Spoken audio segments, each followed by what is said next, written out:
Hey, Brooke. How's Kyle doing after what happened? Is he coping? He's not down in the dumps or anything, is he? Is he eating right? Does he have enough books? You know how much he loves his reading. He's fine. Chill. It's been a week since the accident now. Of course he has a lot of free time on his hands in the hospital than he's used to. But I can assure you he's been using it wisely by grumbling and complaining to the max.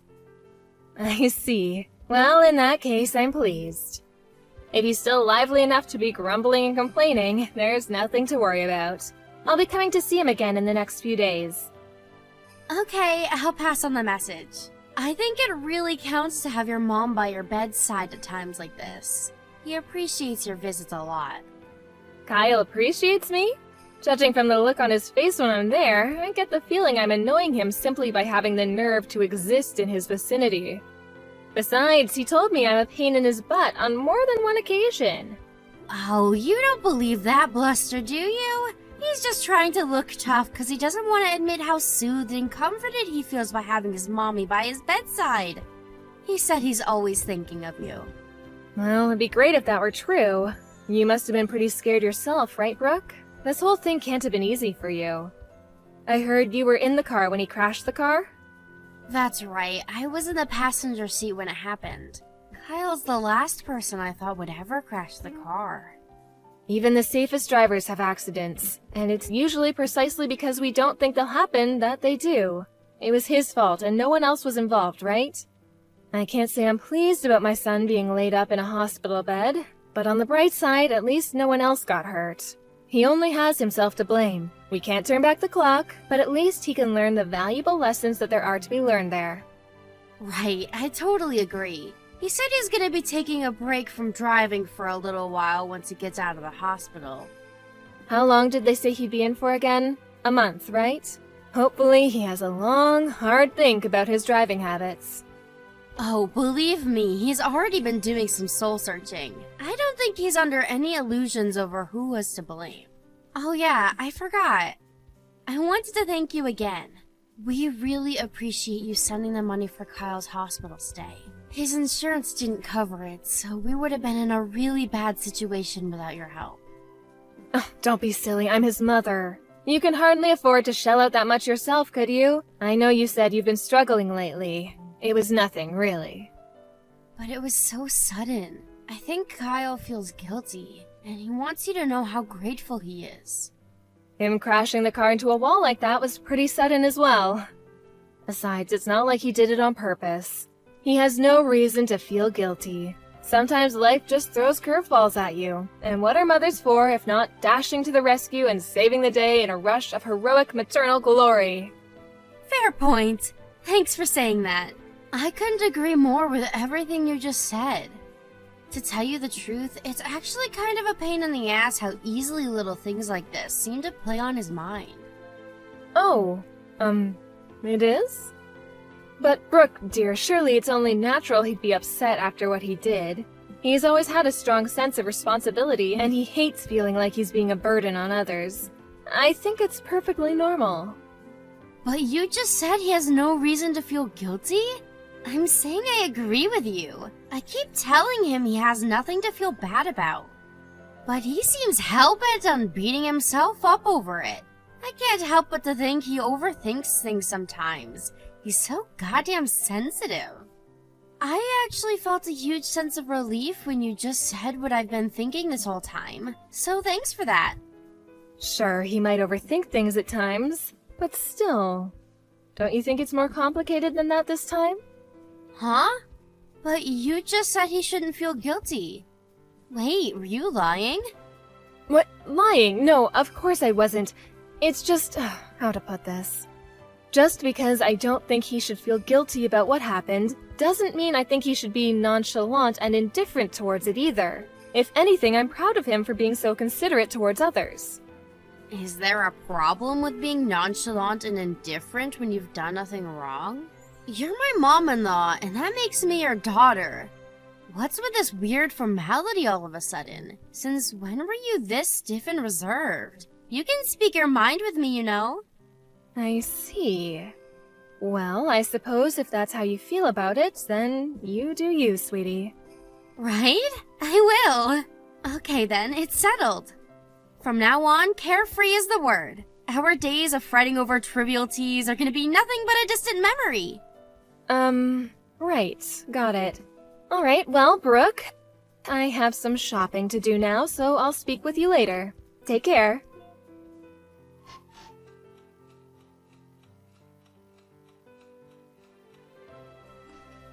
Mom, please can you lend me some money? We're in the mother of all pinches here. You're the only person I can rely on. Oh, Brooke, please, would you stop doing this? You asked me the exact same thing last week. I made it very clear that I wouldn't be giving you anything. Why do you insist on doing this? I know I did, but Mom, we're really in a pinch here. Like really, really, really. Anyone would think I was a stranger, not your freaking daughter-in-law. Surely you should be more sympathetic towards our situation. Why you gotta be so heckin' frosty? Listen to me, Brooke. If you're genuinely in trouble and need help, of course I want to be there for you. Well, in that case, why won't you? You're contradicting yourself a little here, you know? How many times do I have to say it? We're genuinely in trouble. Our situation is desperate. When you say genuinely in trouble, do you remember the previous reasons you gave me for saying you needed me to lend you money? Yes, of course I do. We're struggling to stay afloat financially. Because vegetable prices have been going through the roof lately. Right. And the month before that, it was because the gasoline prices had gone up. What was it the month before? I forgot. Oh, yes, the electricity bill was soaring, right? I don't remember well either. But probably that. Everybody knows the cost of living has been going through the roof lately, and normal hardworking folks like us just can't get by as easily as we used to. Probably that. I see.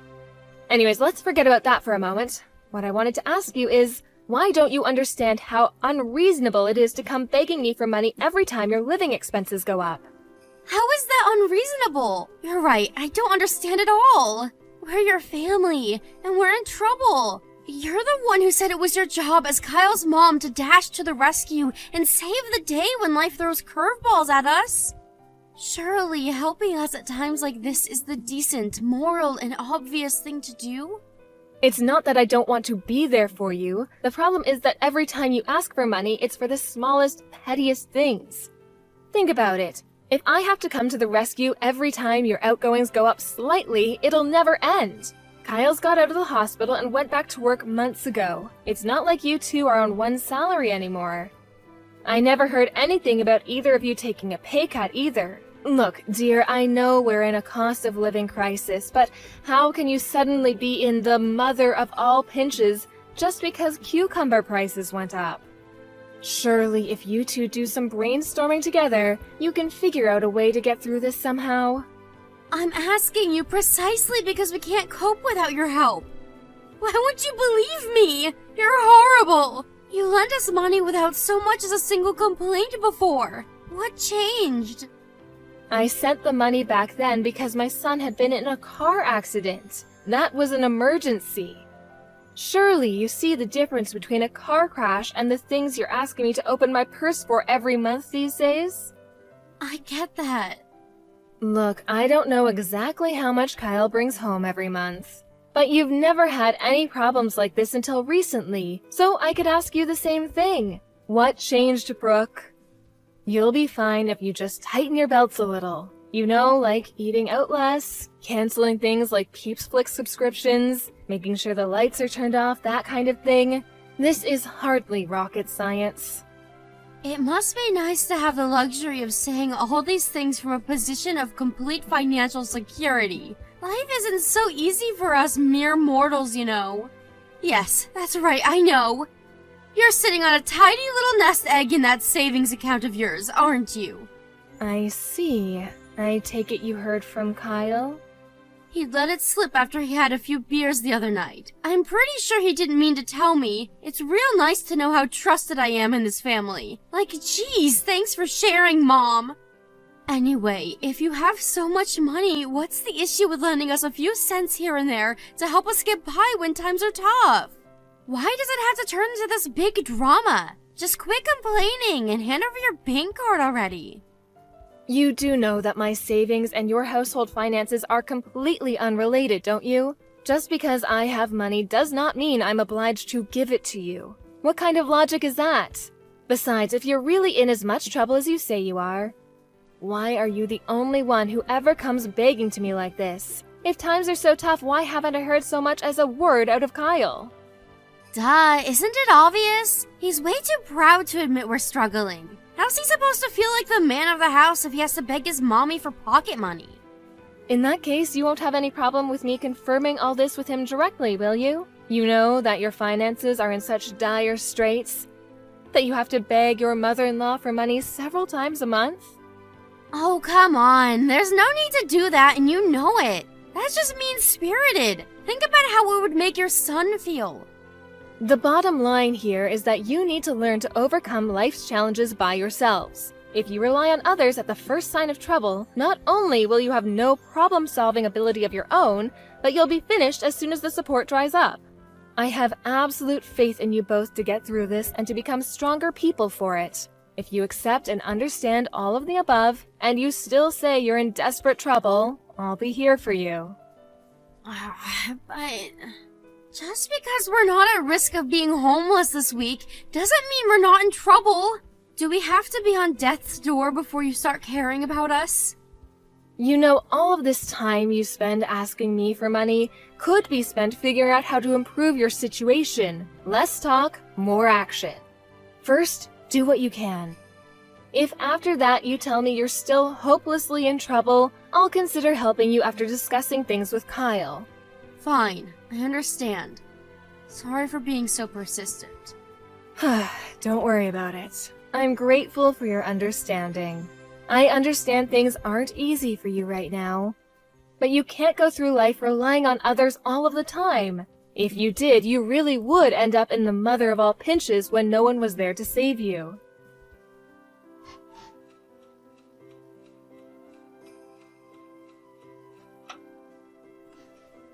Hey Mom, guess what? I've been doing some thinking. Brooke? What's this all of a sudden? Have you had some kind of religious epiphany? What have you been thinking about? Remember how you scolded me before for asking for money? Well, you gave me pause for thought, and I've pondered long and hard on the matter. So anyway, I'll get right to it. I have a suggestion. Hear me out. I hardly scolded you, dear. But it is important to consider other people's feelings and opinions, especially when they differ from your own, and the ability to do so is a sign of real maturity. The fact that you took the time to seriously think about what I said makes me very happy. Cool, thanks for saying so. Okay, well, I'm ready for it. The suspense is killing me. What's your suggestion? So, you have a lot of savings, right? But you told me it was no good for me and Kyle to rely on your money unless in case of emergency, right? That's right. We might be family, but that doesn't mean we shouldn't have boundaries, and relying on others all the time isn't good for anyone. On the other hand, it seems like such a waste for you to keep all that money to yourself without putting it to good use. Excuse me? Forgive me, Brooke. Maybe I'm misunderstanding you here, but by any chance has the subject changed? Nope, we're still on the topic. Just bear with me. I'm building up. Where was I? Oh yeah, you said it yourself. It's no good to rely on others too much, right? That's why I think we should move in together. What? I'm sorry, but I don't understand this at all. What on earth led you to that conclusion? Think about it. If we move in with you and we all live together, we'd all be on the same team. You lending us money wouldn't count as us relying on others anymore. It wouldn't? That's right, it wouldn't. And actually, scratch lending. If we all lived under the same roof, there would be no our money or your money, because we'd all be contributing to the same pot. Your money would become everyone's money. I can't believe I didn't think of it sooner. Let's do it. Let's live together. Hold your horses, Brooke, please. Don't you see how absurd what you're suggesting here is? I don't understand your logic at all. No, I can't and I won't. It's not happening. Why not? Surely living with us would give you more peace of mind, too. Ah, that's it. You're worried about the housework, aren't you? No. Not wanting my son and daughter-in-law to move in with me has nothing to do with the housework.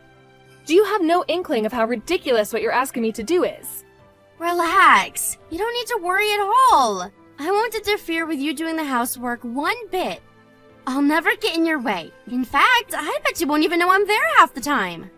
I just told you that isn't the point. Hey, wait a sec. Are you saying you want to move in with me but don't intend to do any housework? I am, but trust me, this makes sense. Think about it. Me and Kyle have only been married for a year, right? Which means I'm still learning the ropes as a housewife. There's still a lot of stuff I'm not sure about, and a lot of things that don't come naturally to me yet. You, on the other hand, are a veteran with decades of experience. Not only would it be rude of me to assume I could do even half as good a job as someone as skillful as you, but it'd also be way more efficient if you did it all for us. Oh, good grief. Alright, you listen to me, Brooke, and I'm aware of how rude this will sound, but I just don't care anymore. I'm so disgusted with you, I struggle for words. That's not important right now. What's important is that we move in with you ASAP and live together as one big happy family. So what do you say? We'll handle stuff like having our things sent over on our end. You moved house last month, right? I don't know your new address yet. Could you tell me it? This conversation is pointless. There's no getting through to you. I take it Kyle is aware of this little scheme of yours. I'll discuss the matter with him directly. What are you talking about? Kyle doesn't know anything about this. Wait, what? Are you being serious? You're talking about moving house and your husband doesn't know? Yep, that's right. To tell you the truth, the idea only just came to me and I got excited. I just had to pitch the idea to you straight away. But relax, it's fine. I'm certain Kyle's gonna be on board with it. He's smart after all. Wow, Brooke, wow. Were you always like this? I don't even know how to respond.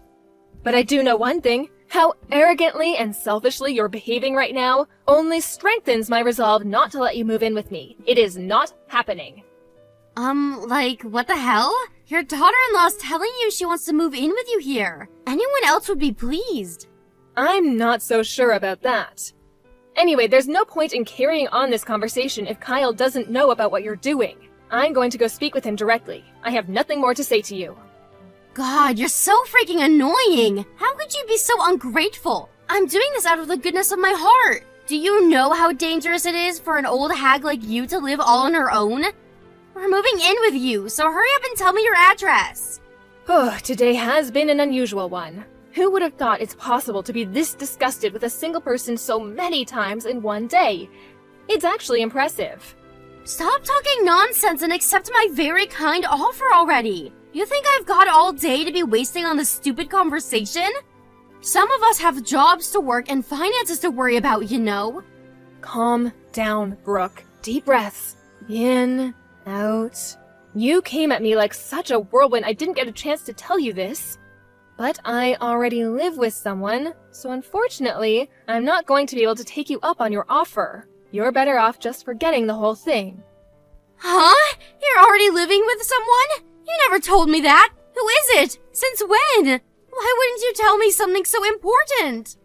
Isn't it obvious? Who would I live with other than my family? My second son and his wife, of course. You're right about me moving house last month, but it wasn't to be on my own. I moved in with the two of them. I wasn't lying when I said you couldn't move in with me, you know. What you're suggesting is literally impossible. What the? No! How dare you be so selfish! Do you have any idea how much trouble this puts me and Kyle in? We need your savings! Undo it! Get out of their house and move in with us! You can't be serious. I know you know that's not going to happen. I knew that was what you were after all along, by the way, but it's at least nice to hear you admit it. You'd stop at nothing to get your claws into my money, would you? As long as I know that behind every word that comes out of your mouth lies nothing but an insatiable desire for my money, I have no reason to talk to you. Not now, not next week, not ever. If that upsets you, I suggest you go off and cry into your pillow alone because there's nothing you can do to change my mind. You just hold on a goddamn freaking minute. I'm not done speaking yet. I'm terribly sorry, Brooke, but I'm busy. Me, my eldest son, and his wife are all going to a hot spring resort today. Gotta go. Bye. A hot spring resort? Now? Right now of all times? You cannot be serious. Ugh! Mom! Are you there? Mom! Mom!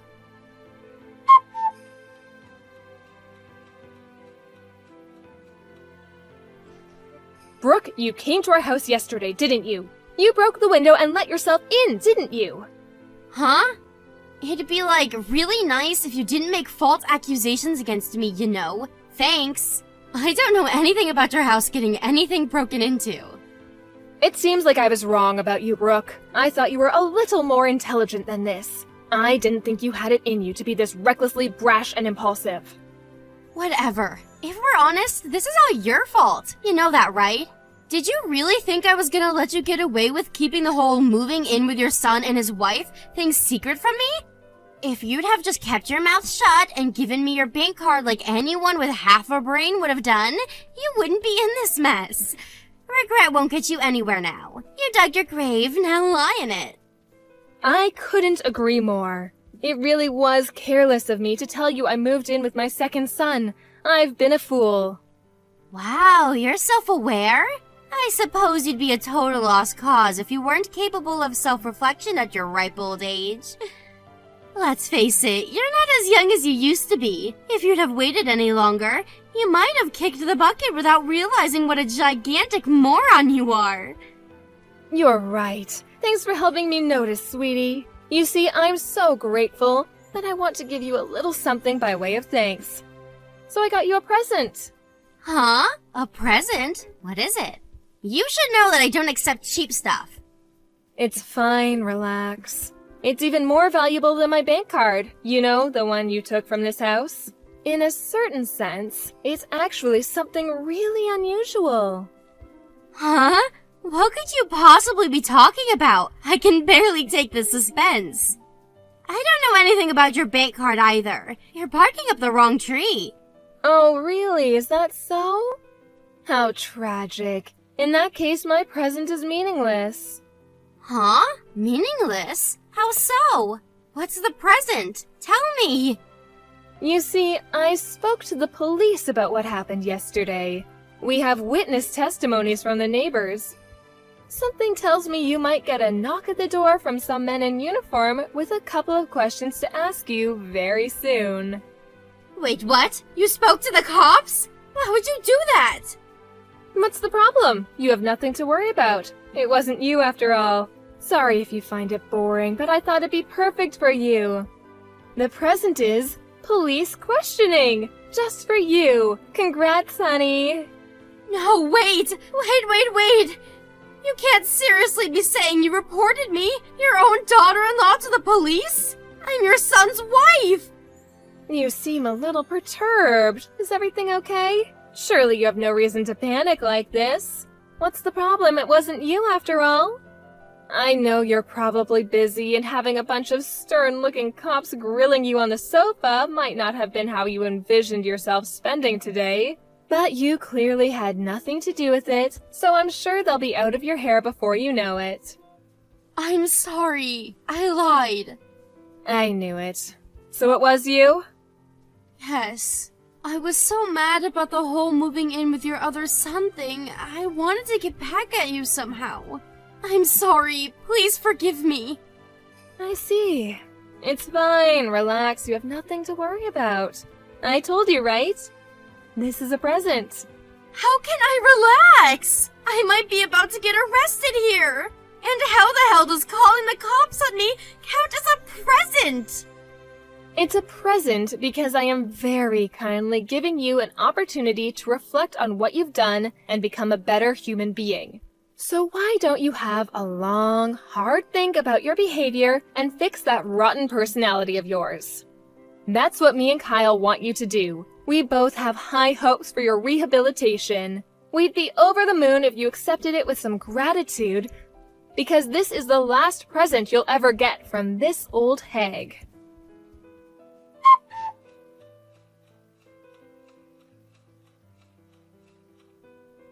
After that, my shamed daughter-in-law was taken away in handcuffs by the police in front of a crowd of very shocked neighbors.